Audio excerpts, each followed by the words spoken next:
I loved the sound of my husband's laugh through the phone before I understood what it meant. It was a Wednesday. The kitchen smelled like reheated pasta. I was folding dish towels at the counter when his phone lit up on the marble, the name Sarah Work, glowing blue in the November dusk. He was in the shower. The water had been running for 23 minutes. I'd noticed because the mirror in our bedroom had fogged completely, something that only happened when he stayed in longer than usual, when something at work had gone badly, or when he was thinking too hard about something he wouldn't name. The phone rang 3 times before I picked it up. I told myself I was being helpful. "Hey, babe, did you send me that revised?" Her voice stopped. The silence lasted exactly long enough for me to hear my own heartbeat. "Oh, sorry, I thought, is this?" "This is his wife," I said. My voice sounded calm. I was proud of that. "I'm so sorry. Wrong person. I meant to call." The line went dead. I set the phone back on the counter, screen down. The pasta was getting cold. The towels were still half folded. Upstairs, the water shut off. I heard the shower door open, the soft friction of a towel against skin. I picked up my own phone and pretended to read something. When he came downstairs 12 minutes later, his hair still damp, I smiled and asked if he was hungry. This isn't fiction. This is how love disappears. One small truth at a time. We had been married for 9 years. Good years, I thought. The kind of years that accumulate slowly, built from grocery lists and shared coffee and the comfortable silence of 2 people who know each other's rhythms. We had a house with crown molding we'd installed ourselves one summer. Rooms that smelled like the lavender sachets I tucked into drawers. A garden where tomatoes grew stubborn and lopsided every August. He worked in finance. Long hours, frequent travel, conference calls that stretched into evenings. Sarah was his colleague. I'd met her twice.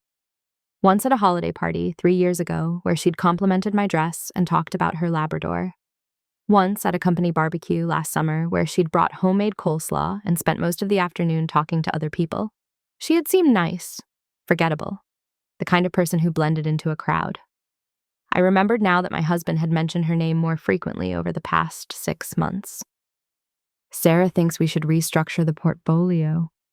Sarah suggested we pitch to that client in Denver. Sarah and I grabbed lunch to go over the numbers. I had listened the way spouses listen to work stories. Half attentive, supportive, unworried.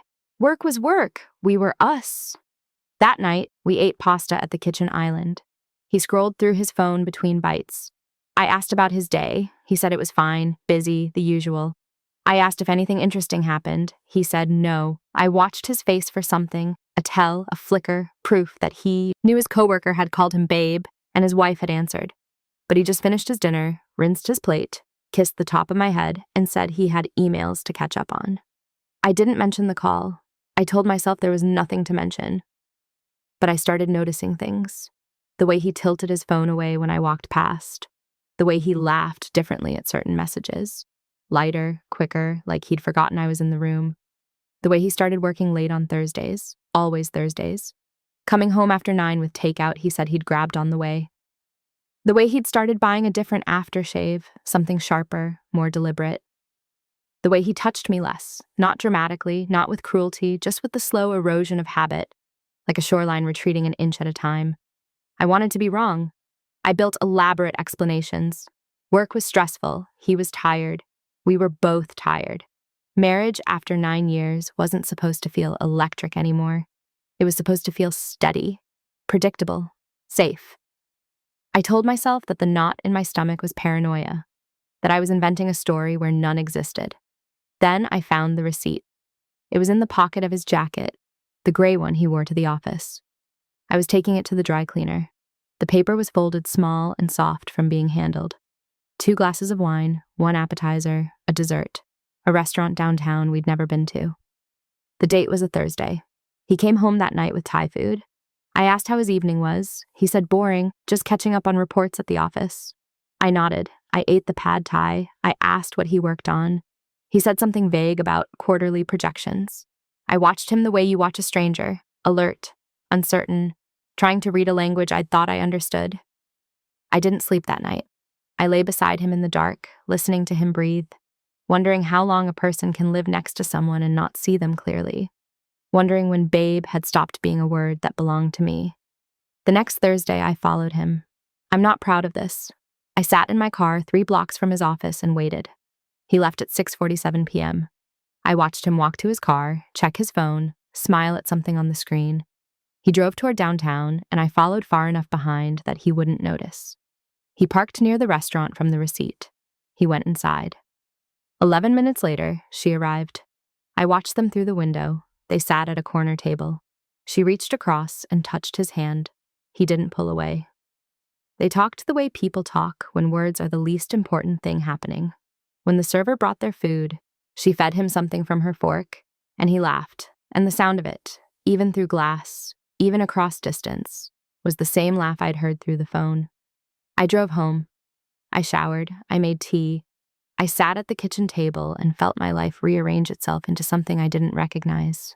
When he came home at 9:32 p.m., I was still sitting there. "Hey," he said, setting down his keys. "You're up late? Where were you?" He paused. Not long, just a fraction of a second, barely visible. "Work, I told you." "You weren't at work." The air changed. He stood very still in the doorway between the kitchen and the hall. "What are you talking about?" "I saw you at the restaurant with her." He didn't ask who. That told me everything. "It's not what you think," he said finally. "Then what is it?" Silence.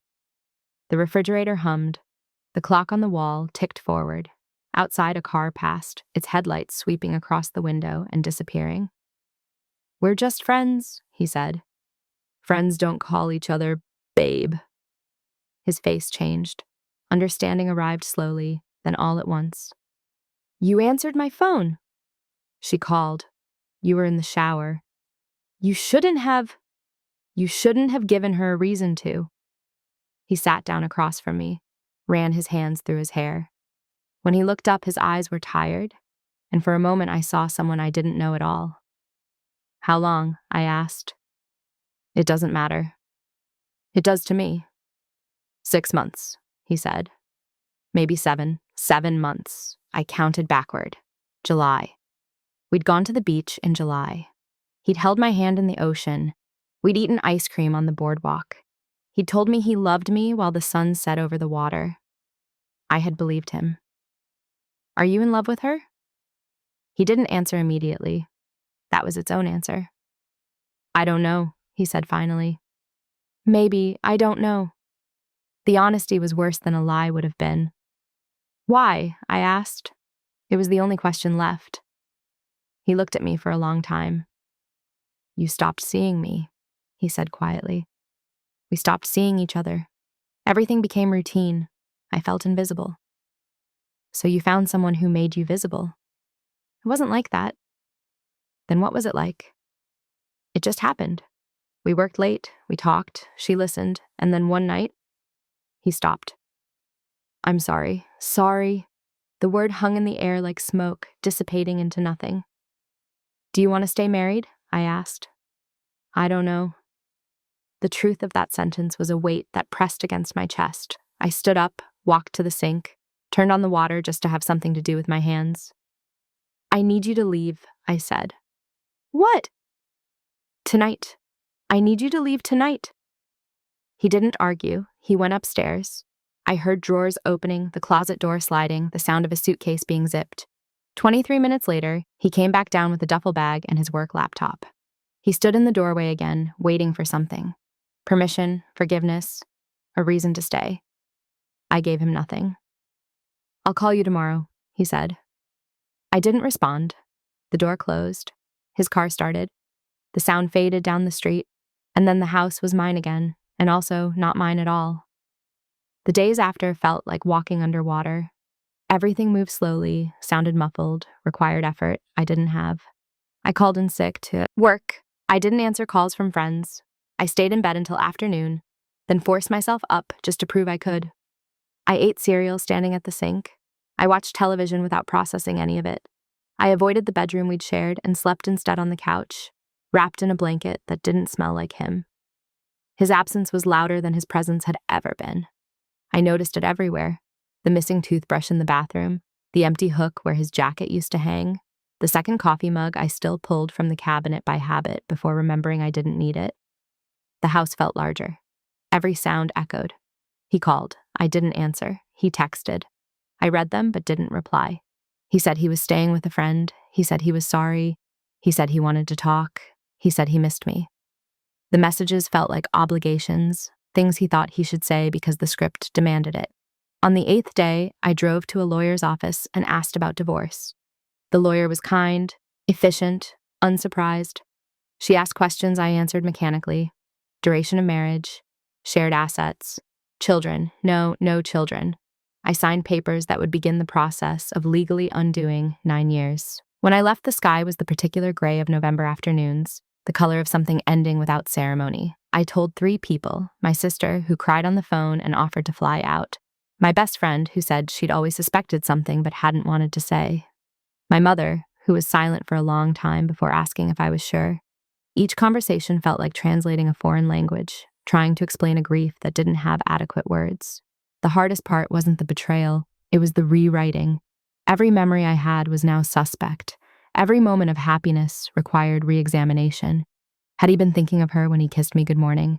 Had he been texting her while I made dinner? Had she been the reason he stopped reaching for me in the dark? The past became a draft I had to edit, annotating lies I hadn't known were there. I went through his things he'd left behind, methodically, clinically. I found nothing dramatic, no love letters, no explicit proof, just the accumulated evidence of a life splitting in two. Receipts I hadn't seen, clothes I didn't recognize, a bottle of cologne that wasn't the one he used to wear, small confirmations of larger truths. I thought about calling her. I imagined what I would say, but I didn't. She wasn't the architect of this. She was just the person who stood in a space my husband had already vacated. Winter came early that year. The house grew cold, and I let it. I stopped turning up the heat. I wore sweaters indoors and watched my breath fog in the bathroom mirror. It felt appropriate, the chill matching something internal, something that had frozen the night I'd answered his phone and heard another woman call him babe, like it was the most natural thing in the world. He signed the papers in January.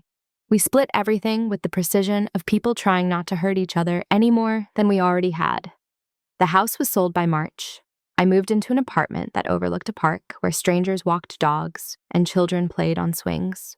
I hung my art on new walls. I bought a couch that was only mine. I learned to cook for one. I saw him once after everything was finalized. We met at a coffee shop to exchange the last of our shared belongings.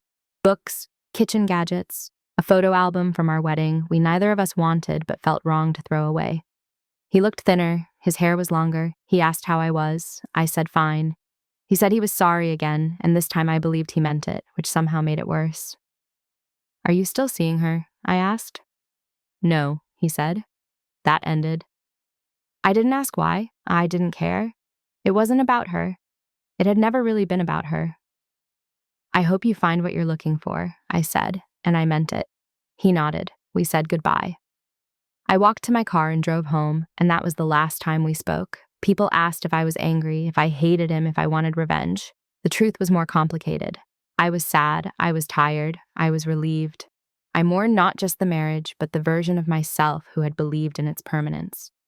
I grieved the future we'd planned, the children we'd almost had, the vacations we'd never take, the old age we'd imagined sharing. But I also felt lighter, unencumbered by the weight of pretending everything was fine when it hadn't been for longer than I'd admitted. I went to therapy.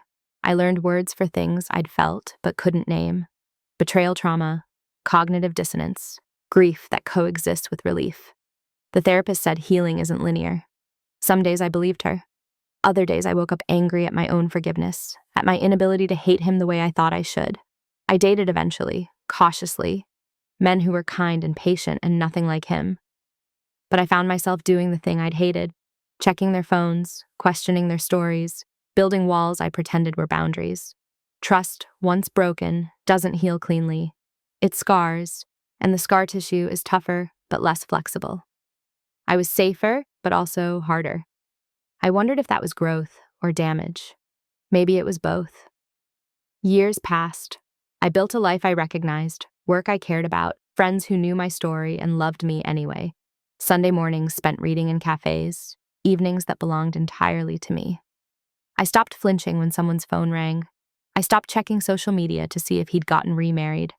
I stopped narrating my story as a tragedy and learned to see it as simply a chapter, that had ended. On what would have been our 15th anniversary, I drove past our old house. New people lived there now. They'd painted the door blue and planted roses in the garden where our lopsided tomatoes used to grow.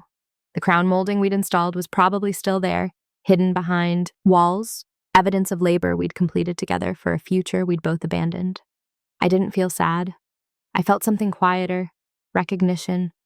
That house had held my life for 9 years, and then it hadn't. Love had lived there, and then it hadn't. That was simply what happened. People changed, circumstances shifted. The story you thought you were writing turned out to be something else. I think about that phone call sometimes, how small it was, how accidental. One word, babe, spoken without thinking, followed by silence that said everything. If she hadn't called, if I hadn't answered, if he'd been standing in the kitchen instead of the shower, would we still be married? Would I still be lying to myself? I don't regret knowing. The truth was a violence, but it was also a door. I walked through it into something harder and also more honest, a life where I knew my own worth, where I didn't settle for half presence or half love, where I stopped waiting for someone else to make me visible. Some nights I still lie awake and wonder about parallel versions of my life, the one where I ignored the signs, the one where I confronted him earlier, the one where we tried to repair what had broken. But those are ghost stories. They comfort nothing. The only life I have is this one, the one built from wreckage and self-respect, from solitude and hard-won peace. I don't hate him anymore. I don't love him either.